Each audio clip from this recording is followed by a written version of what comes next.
Internet. Today we're going to talk about a role-playing game. And not just any RPG, we're going to talk about the granddaddy of all RPGs, Dungeons and Dragons. To be specific, I'm going to review the newest version of the game, and that's a playtest packet that was released for Dungeons and Dragons Next. Now I know some of you are thinking, but Max, that was released way back in September. I know, but look, I didn't have this show back then, and since this was the final playtest packet, I'm going to talk about it now. Before I get into that, let's talk a little bit about D&D in general, and my history with the game. I'm not going to get really detailed about D&D's history, it's pretty long, and maybe worth another video down the road. But let's just get into the basics. D&D was first published back in 1974 by Gary Gygax and Dave Arneson. I hope I pronounced that right.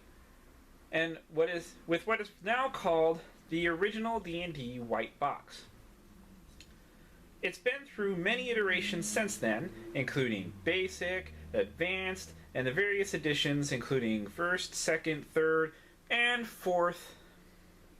Now me, I've played all of the above. Before you ask, no, I'm not really that old, but I have friends that have bought copies of the White Box, and I've played that with them at a convention. Otherwise, though, I've pretty much played all the other versions that I just mentioned.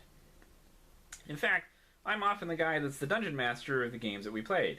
For those that don't know, the Dungeon Master is the guy that leads the game. He sets up the basic story, and the rest of the other players have to respond to what he does. Oh wait, hold on. That reminds me that some of you might not be all that familiar with tabletop role-playing games. So, let me give you a brief description. RPGs are basically shared storytelling games.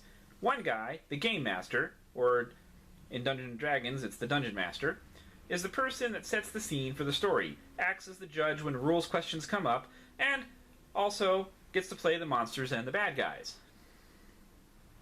The other players are the heroes, who go on the quests set up by the Game Master, and fight the monsters. In other games, there might not be so much of the monster killing thing, but in D&D, monsters are all over the place. So, back to D&D Next. This is the latest version of the game that the current owners, Wizards of the Coast, are working on. It hasn't been released yet to the general public, but some of us got to playtest this version. For those of you who don't know what a playtest is, that means that we got to test out the rules for the makers of the game and let them know what we thought of it, so that way they could refine the rules and maybe come up with a better product when all was said and done. Now, the idea with this version of the game was that it could be accessible to anyone that had played any of the previous versions by allowing people to choose different optional rules that could be sort of plugged into the basic rules in order to get different playstyles. Those playstyles may not exactly match the rules of the previous versions, but the idea is that they would give you the same feeling. Unfortunately, many of those optional rules were not available in this version, or even the previous playtest versions. But mostly what we were playtesting was, the basic rules.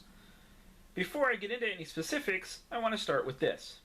The group that I played with and I all really had a good time. We enjoyed playing. The rules were easy to grasp, and everyone loves the character creation rules. And that leads me to the review of the rules itself. I'll start with character creation. The background rules that were first introduced in the first D&D Next playtest, and they're still in here, but have been refined some, are fantastic.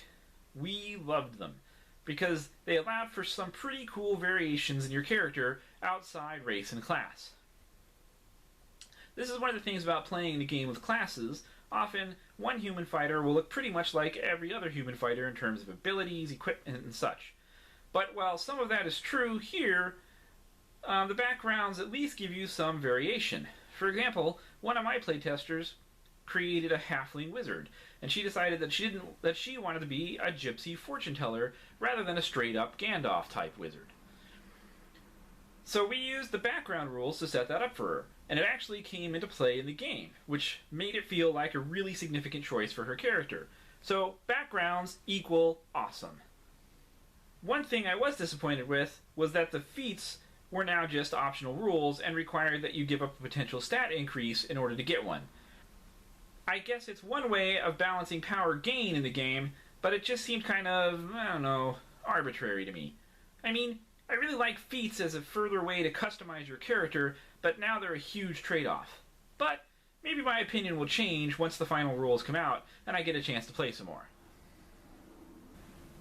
Another thing I liked in this game was the way spells were handled. One of the long complaints I've had with many versions of D&D is that low-level wizards were practically useless. They get off their one spell per day and then they're done. In this version, they changed the spell type, cantrips, to include some actually useful spells.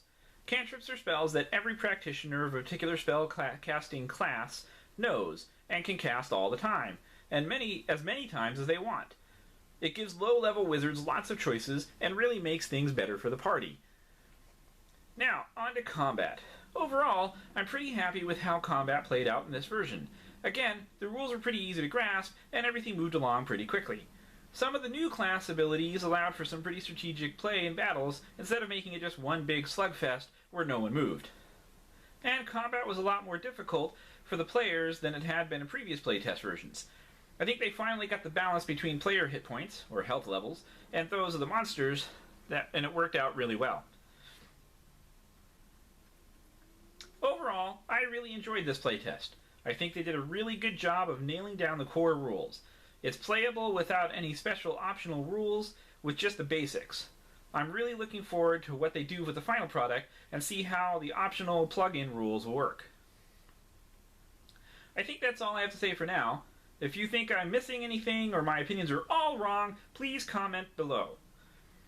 If you would like to recommend what I should talk about in my next video on RPGs, also comment below. Really, just comment below and say whatever you want. I don't mind. Until next time, keep playing more games. Bye!